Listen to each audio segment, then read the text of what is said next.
సాధారణంగా ఎప్పుడైనా సరే ఏదైనా కార్యక్రమం ప్రారంభం చేస్తే తప్పకుండా మనందరం చెప్పవలసినటువంటి శ్లోకం ఒకటి ఉంటుంది.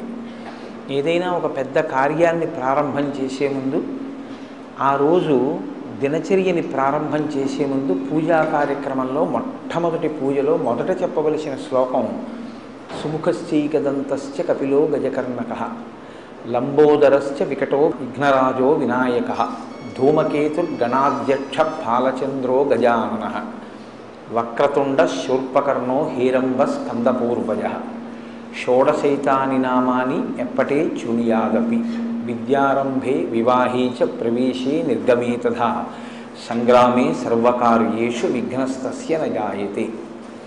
అది శ్లోకం. ఇందులో విఘ్నేశ్వరుడికి 16 నామాలు చెప్తారు.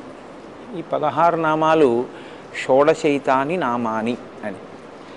ఇంట్లో ఈ 16 నామాలు చెప్పేవాడు తప్పకుండా ఉండాలి అని. ప్రతి ఇంట్లోనూ కూడా ఈ 16 నామాలు చెప్పబడాలి.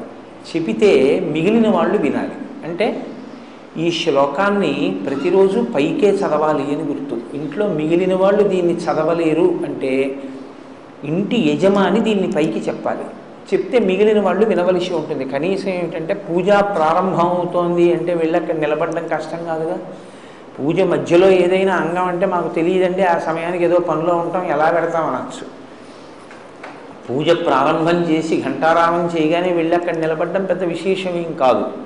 కాబట్టి ప్రతిరోజు మనం ఈ 16 నామాలు చెప్పాలి. కనీసంలో కనీసం పెద్దలు చెప్తున్నప్పుడు వినాలి.